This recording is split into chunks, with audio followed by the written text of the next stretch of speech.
안녕하세요. 저는 청각장애를 가지고 있는 40대 남자입니다. 지금 다시 돌이켜 생각해봐도 너무 가슴이 아픈 기억들입니다. 하지만 많은 사연들을 보다가 저도 많은 분들께 제 얘기를 해드리고 싶었고, 저도 얼마 전 10년 만에 알게 된 모든 사실을 꼭 누군가에게라도 말을 하고 싶었기에 이렇게 용기를 냈습니다. 정말 충격적일 수밖에 없는 제 사연 꼭 끝까지 읽어주시면 감사하겠습니다. 저는 어릴 때 추억을 떠올려 보면 참 하루하루가 힘들고 너무 벗어나고 싶었던 기억들만이 가득합니다. 비록 아버지께서는 많은 재산을 갖고 있으셨기에 생활에 있어서 돈이 부족하다거나 그런 건 전혀 없었죠. 하지만 어머니가 제가 어린 나이에 집을 나가면서부터 제 인생은 참으로 쉽지가 않았습니다. 평소와 다를 바 없는 어느 날 제가 초등학교 4학년이 되던 해였습니다. 아버지는 갑자기 저보다 2살이 어린 잘생긴 남자아이를 데리고 오더니 제 친동생이니 인사를 하라고 했습니다. 저는 어릴 때부터 많이 왜소했던 터라 그 아이는 저보다 키도 크고 체격도 훨씬 좋았었죠. 알고 봤더니 제 어머니는 아버지의 불륜 사실을 알고 나서 맞바람을 피시고 집을 나가셨던 겁니다. 별로 저에 대한 사랑도 크지 않으셨던 분이었기에 어머니는 열심히 살아라 라는 마지막 한마디를 남기시고는 훌쩍 떠나버리셨죠. 그리고 제 동생의 친어머니는 갑자기 암투병을 겪다가 돌아가시게 되었고, 홀로 남겨진 아이를 내버려 둘 수가 없어서 아버지는 저희 집으로 데리고 오셨던 겁니다. 동생은 처음부터 제게 적대심이 굉장히 심했습니다. 자신의 어머니가 돌아가신 게 제 아버지 탓이라고 늘 생각했었고, 그런 아버지의 밑에서 곱게 자라고 있었던 제가 절대로 좋을 리가 없었죠. 집에서도 학교에서도 동생은 아버지가 없을 때면 저에게 짓궂은 장난을 쳤습니다. 저보다 덩치가 훨씬 큰 동생은 2살이 많은 제게 반말을 내뱉는 건 기본이었습니다. 하지만 형이 되어가지고 아버지에게 이런 사실을 이르기에는 너무 창피했죠. 그래서 그냥 아직 동생이 철이 없으니까 나중에는 달라지겠지라고 생각을 했습니다. 하지만 동생의 짓궂은 장난은 점점 도를 넘어서서 학교에서까지 그런 행동들이 생겨나더군요. 그래도 그때까지는 별거 아니라고 치부하고는 저는 참았습니다. 그런데 결국 그렇게 지내던 중 사건이 터지게 되었습니다. 제가 6학년이 되었을 때였습니다. 제 생애 처음으로 두 군데는 감정을 느끼게 해준 여자가 나타났고, 그 당시 저는 그 여자를 아주 많이 짝사랑을 했습니다. 그래서 저는 그 친구와 가깝게 지내고 싶었고, 집에서 편지를 쓰기 시작했죠. 몇 번을 지우고 쓰고 반복하다가 깜빡 잠이 들었습니다. 그런데 제 편지를 동생이 방에서 읽었나 보더라고요. 갑자기 동생은 낄낄 웃으며 "너 연희 좋아하는구나. 네 주제도 모르고 고백을 하려고?" 라고 하더군요. 그래서 저는 처음으로 동생에게 화를 냈습니다. 왜 함부로 내 편지 읽고 그러냐며 욕을 하고 뛰쳐나갔죠. 그날 이후로 며칠이 지났을 때였습니다. 학교를 마치고 집으로 가고 있는데 저 멀리서 제 동생이 연희의 손을 잡고 제가 있는 쪽으로 걸어오고 있더군요. 그러면서 동생은 저를 가리키며 "우리 형인데 같은 반이라며?" 라고 웃더라고요. 그때부터 저는 도저히 참을 수가 없었습니다. 눈물이 나는 걸 질끈 참고 집으로 뛰어갔습니다. 집에 가자마자 분노가 폭발해서 펑펑 울면서 눈에 보이는 동생의 물건을 모두 다 던졌고 옷도 가위로 마구 찢어버렸죠. 30분 정도가 지났을 무렵 동생도 집으로 들어오더니 제게 뛰어들었습니다. 신체적으로 제가 당연히 불리했지만 저도 눈이 돌아간 상태여서 동생의 멱살을 잡고 서로가 처음으로 몸싸움을 하게 된 날이었죠. 그런데 정말 뜻하지 않은 큰 사고 벌어지고 말았습니다. 서로 몸싸움을 하다가 저는 옆으로 넘어지면서 귀가 가구에 크게 부딪혔고 결국 응급실에 실려가는 일까지 생겨버렸습니다. 치료가 끝나고 저는 한쪽 귀가 들리지가 않아서 이상하다고 생각하고 있는데 아버지는 눈가가 촉촉해 있었고 의사 선생님은 조심스럽게 말했습니다. 너무 안타깝지만 한쪽 귀가 영구적으로 청력 손실이 되었다고 하더라고요. 아직 어린 나이에 평생 제 귀가 상했다는 소리를 듣자마자 너무 화가 났습니다. 구석에 있는 동생에게 욕을 해대면서 달려들었고 마구 때렸습니다. 그러자 동생은 "네가 먼저 해놓고 왜 자기 보고 그러냐며 소리를 치더라고요. 그날 이후로 저는 한쪽 귀를 잃게 되었고 훗날 웃고 지낼 줄만 알았던 동생도 잃게 되었습니다. 학창시절 내내 저는 귀가 잘 들리지 않아서 괴로운 생활을 보내게 되었습니다. 그런 원망들은 고스란히 동생에게 갔죠. 집에서 얼굴을 마주쳐도 서로가 한마디도 하지 않았고 꿈에서 조차 나오면 욕을 하면서 깰 정도로 많이 증오했습니다. 그렇게 학창시절을 겨우겨우 버텨냈습니다. 그리고 20살이 되자마자 저는 바로 독립을 하겠다고 아버지에게 말씀을 드렸고 예전보다 훨씬 마음 편하게 대학생활도 즐기고 평범한 나날을 보냈습니다. 동생을 마주하지 않으니 다른 건 다 필요 없었고 마냥 행복했었죠. 그러다 제가 25살이 되던 해에 갑자기 병원에서 연락이 왔는데 충격적인 소식을 들려줬습니다. 지금 아버지께서 사고가 나셔서 마음의 준비를 하고 당장 오셔야 할 것 같다고 하더라고요. 저는 미친 듯이 울면서 곧바로 고향으로 내려갔습니다. 아버지께서는 의식이 없으신 상태셨고 동생은 군대에 가 있었던 상황이라 보이지가 않았습니다. 제발 아버지가 깨어나시길 간절히 바랬지만 결국 제 바람은 이루어지지가 않았죠. 아버님은 그렇게 제 곁을 떠나시게 되었고 제게는 가족이라고는 서류상으로 있는 형식적인 동생만 존재할 뿐 사실상 제 곁에는 아무도 없어지게 되었습니다. 그렇게 장례를 치르고 있는데 변호사분이 찾아와서 제게 유산에 관련한 걸 안내해 주더군요. 아버지는 제게 미안한 마음이 크셨는지 본인 재산의 90%를 제게 상속하셨고 10%는 동생에게 남긴다는 내용이었습니다. 그리고 제 의지에 따라서 재산을 더 분배할 수가 있다고 되어 있었죠. 동생도 아버지의 소식을 듣고 휴가를 나왔고 저는 그 모습을 보는데 보자마자 욕이 나왔고 도저히 마주치기가 싫었습니다. 그래서 그냥 내가 있을 테니 너는 그냥 눈에 띄지 말고 들어가라고 말했죠. 울고 있던 동생은 네가 뭔데 이래라 저래라냐며 또 티격태격하게 됐고 유산은 어차피 너한테 10%밖에 가지 않을 거니까 그렇게 알고 있으라고 말했고 마음 같아서는 1%도 주기 싫다고 역겨우니까 말도 걸지 말라고 하고는 나와버렸습니다.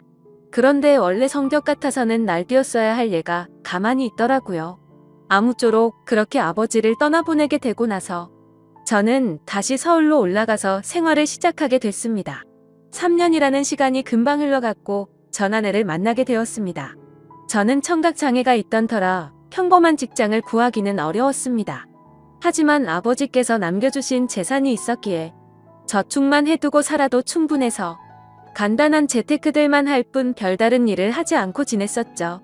그런데 어느 날 자주 가던 부동산에서 중개업자분이 저보고 결혼을 해야 할 때 되지 않았냐고 하더니 소개를 시켜준다고 하더라고요. 자신이 아는 분의 딸인데 지금 스튜어디스를 하고 있고 얼굴도 예쁘고 착하다면서 저를 설득했죠. 하지만 저는 여자가 너무 두려웠습니다. 여자들 몇 명이 다가온 적은 있지만 청각장애가 있는 사실을 알고 눈빛이 바뀌는 것도 여러 번 겪었고 저에게 관심이 있다기보다는 제 재산에 관심 있는 여자들이 대부분이었기 때문이었습니다. 그래서 저는 한사코 거절을 하고는 부동산을 나서게 됐죠. 그로부터 며칠 뒤에 저는 은행 업무를 보고 집으로 들어가던 길이었습니다. 근데 저 멀리서 부동산 중개업자분이 어떤 여성분이랑 같이 서 있더군요.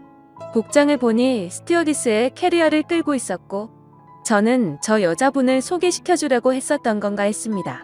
가까이 다가가서 인사를 하는데 얼굴을 보자마자 저는 정말 첫눈에 반해버렸습니다. 너무 예쁜 외모에 뭔가 전문적인 복장을 입고 제게 방긋 웃는데 그 모습에 푹 빠진 거죠. 그래서 저는 너무 설레는 마음에 부끄럽게 인사를 하고는 도망치듯 금방 집으로 들어가 버렸고요. 그런데 제 자신도 모르게 자꾸만 그녀의 모습이 떠오르더라고요. 조금만 있으면 괜찮겠지 하는 마음으로 며칠 동안을 참으며 보냈지만 도저히 참지 못하겠더라고요. 저는 곧바로 그 부동산으로 향했고 중개업자분에게 소개를 받겠다고 말을 했습니다. 근데 중개업자는 갑자기 웃더니 그러게 진작 소개받으라니까. 벌써 다른 남자랑 소개받았다고 하더라고요. 그래서 저는 제 자신을 한탄하면서 알겠습니다 하고 돌아서려는데 일단 여자분한테 한번 물어나 볼게요 라고 해서 저는 금세 기분이 좋아졌습니다. 그렇게 다행히도 여자분은 소개받은 남자와 잘 안 됐다며 소개를 받아보겠다고 했다고 하더라고요. 며칠 뒤 소개를 받기로 한 날 저는 처음으로 미용실도 가고 명품 옷도 사서 최대한 저를 깔끔하게 꾸미고 약속 장소로 나갔습니다. 그녀도 약속 시간에 맞춰서 나오게 되었고 활짝 웃으며 제게 인사를 하는데 평상복을 입어도 너무 아름다웠기에 저는 눈을 떼지를 못했습니다. 나이는 저와 동갑이었고 결혼 정년기가 되어서 빨리 결혼을 하고 싶어서 마음에 맞는 사람을 찾고 있다고 하더군요. 저는 최대한 그녀의 발언에 뭐든지 수긍을 하면서 호감을 사려고 노력했습니다. 그런데 다른 사람들과는 달라서 더욱 마음에 들었습니다. 제가 청각장애가 있단 사실에도 놀라지 않았고 재산이 이 정도 된다고 해도 그렇구나 하면서 별로 놀라지를 않더라고요. 그래서 무력도 없고 사람을 편견하지 않는구나 싶어서 저는 더욱 빠지게 되었습니다. 결국 저의 적극적인 대시에 그녀와 저는 연인이 되었죠. 결혼을 전제로 만나다 보니 주로 하는 이야기가 미래에 대한 이야기였죠. 그녀는 어떤 곳에서 어떻게 살고 싶다부터 시작해서 결혼을 하더라도 스튜어디스는 계속해서 하고 싶다고 하더군요. 저는 뭔들 다 좋았습니다. 그녀만 저와 함께 할 수 있다면 제 모든 걸 다 바칠 준비가 되어 있었죠. 그렇게 저희는 연애를 시작한 지 6개월도 되지 않아서 곧바로 결혼을 하게 되었습니다. 결혼을 한 뒤로 6개월간은 그 누구도 부럽지 않게 많이 행복했습니다. 그런데 제가 알던 제 아내는 어느 순간부터 다른 사람처럼 점점 변해가더라고요. 쉬는 날에는 백화점에 가서 1,000만 원이 넘게 쓰는 게 일상이었고 새벽 늦게까지 연락이 안 되는 건 기본이더라고요. 저도 그때는 정신이 나갔었던 것 같습니다. 그렇게 하는데도 저는 다 좋았고 불만이 크게 없었거든요. 그런데 결혼 1년차 때부터는 제 아내는 저를 벌레 보듯이 무시를 하기 시작했고 잦은 비행으로 출장을 가면 연락이 안 되는 건 너무 당연하다는 듯이 반복됐습니다. 심지어 우연치 않게 휴대폰을 보니 출장 가서 다른 남자들과 사진 찍은 것도 봤지만 그냥 용서를 해주고 넘어갔습니다. 하지만 그렇게 몇 번을 더 바람을 피더니 나중에는 대놓고 남자친구가 생겼다고 그런 말들을 당당하게 하더라고요. 저는 그때 당시에는 아무 말도 하지 못했습니다. 너무나도 사랑했던 탓에 이미 제 사고방식은 정상적인 작동이 불가능했죠. 그냥 그렇게 밖에서 놀고 다녀도 항상 집에는 들어오니깐 이런 말도 안 되는 생각을 갖고 살았습니다. 그리고 바람피는 모습이 제 눈에만 안 보이면 어느 정도 참을 수 있다라고 생각을 하고 버텼습니다. 그런데 어느 날 저는 정말 너무나도 충격적인 모습을 보고야 말았습니다. 제가 사업과 관련해서 미팅이 있어서 호텔 로비에서 커피를 마시고 있었습니다. 그런데 익숙한 모습의 여성이 보이더군요. 바로 제 아내였습니다. 말로만 들었지 실제로 저렇게 호텔을 드나드는 걸 보니 너무 화가 나더군요. 그리고 더 충격적인 건 옆에 있던 남자였습니다. 아버지가 돌아가신 뒤로 단 한 번도 연락하지 않았던 바로 제 친동생이었습니다. 그때 문득 생각이 들었습니다. 재산을 조금 받고도 조용했던 이유가 저렇게 내 재산을 노리고 접근하려고 했던 거구나 생각했죠. 저는 곧장 폭발할 것만 같은 마음을 추스르면서 조용히 둘을 따라갔습니다. 사실 그때는 제발 제가 생각하는 게 아니길 바라는 마음으로 따라갔죠. 그런데 결국 그 둘은 같이 한 방으로 들어가게 되었고 저는 조용히 문 밖에서 눈물을 흘리면서 비참하게 서 있었습니다. 30분가량이 지나고 벨을 눌렀죠. 그러자 문이 열리더니 제 동생이 가운만 입은 채로 문을 열더라고요. 깜짝 놀라하는 동생을 보자마자 욕을 하고 몸싸움을 했습니다. 그러자 아내는 소리를 질러댔고 결국 경찰까지 부르게 되었죠. 저는 동생에게 일부러 접근했냐고 욕을 했습니다. 그러자 아내는 출장을 가다가 자신이 먼저 연락처를 물어봤고 만났다며 무슨 헛소리냐고 소리치더라고요. 참 황당하게도 바람 피운 걸 자랑이라도 된다는 듯이 저를 무시했습니다. 그러자 동생은 한마디 하더군요. 이제 모든 사실을 알았으면 그만 빌붙고 이혼 도장 찍고 꺼지라고 말하더라고요. 그러자 아내는 옆에서 비웃으면서 이제는 도저히 같이 못 살겠다며 말하는데 정말 가슴이 무너져 내리는 것 같아서 소리내서 펑펑 울었습니다. 너무 행복하다고 생각했던 제 가정이 이렇게 무너지다니 믿을 수가 없었죠. 그때부터는 저도 도저히 버틸 자신이 없었고 모든 걸 내려놓기로 했습니다. 그렇게 저는 아내와 결혼 생활 2년 만에 결국 끝을 맺고 말았고 아내와 동생은 주변 사람들의 눈을 피해서 해외로 이민을 가게 됐죠. 그 뒤로 매일같이 술만 마셔댔고 일상생활을 전혀 하지 않고 살았습니다. 제 인생은 도대체 왜 이런가 싶었고 사람에 대한 배신이 너무 컸기에 앞으로 어떻게 살아갈 것인가만 고민했던 것 같습니다. 그런데 사람은 결국 시간이 모든 걸 해준다고 한 해, 두 해가 지나갈수록 저도 모르게 웃고 지내고 있더라고요. 그러다가 지금의 제 아내를 만나게 되었습니다.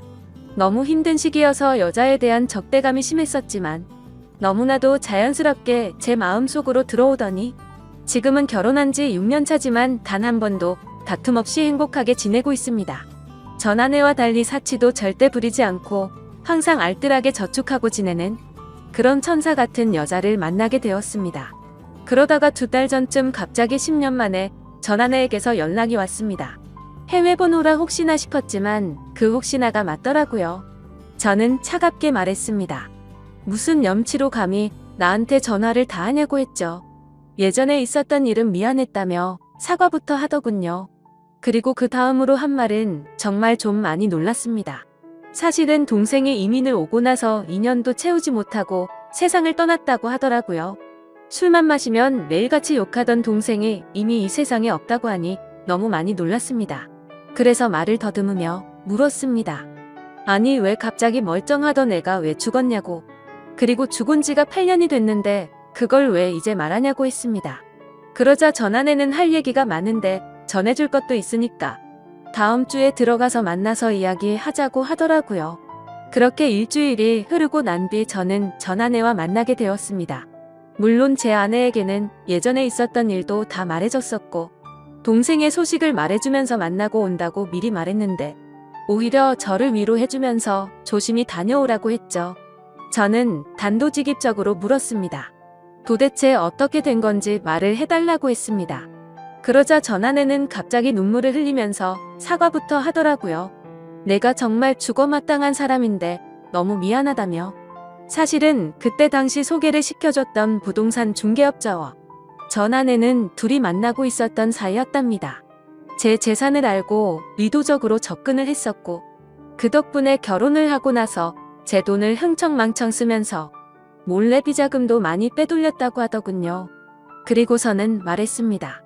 사실 당신 동생을 많이 원망하고 있을 것 같은데 정말 이렇게 계속 살다가는 자신이 미쳐버릴 것 같다면서 용기를 냈다고 하더라고요. 동생과 전 아내는 불륜 사이가 맞았답니다. 물론 그건 전 아내만의 생각이었다고 했죠. 동생은 전 아내와 이민을 가고 나서 곧장 모든 사실을 밝혔답니다. 사실은 암에 걸려서 회복이 불가능한 상태였고 당신을 형 옆에서 떼어내려고 했다고 말했답니다. 그런데 전 아내는 이미 제 동생에게 많이 빠져 있어서 동생이 떠나는 날까지 옆에서 있었다더군요. 그리고는 제게 노트를 건넸습니다. 사실 동생은 절대로 이 비밀을 제게 말하지 말라고 해서 평생 말하지 않으려고 했답니다.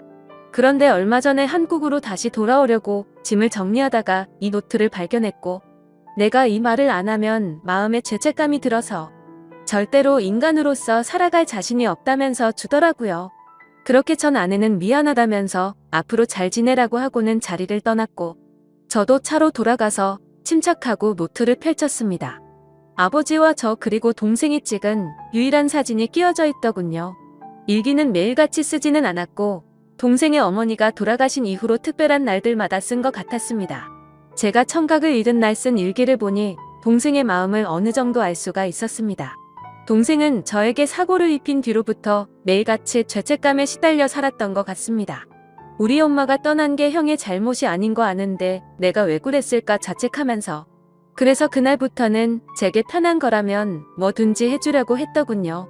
제가 동생에게 말을 하지 않으니 서로 말을 섞지 않는 게 어린 나이에는 배려라고 생각했고 그날 이후로 자연스럽게 형과는 돌이킬 수 없는 사이가 됐다라는 글이 있더라고요.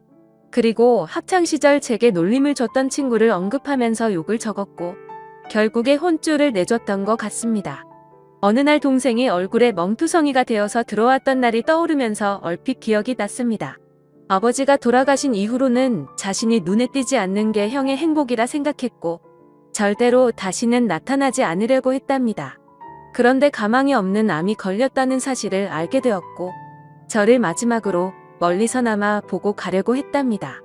그렇게 저희 집으로 오던 중에 전 아내가 다른 남자와 저희 집으로 들어가는 걸 봤답니다. 동생은 제 결혼식도 멀리서 지켜봤었기에 아내의 얼굴을 알고 있었죠.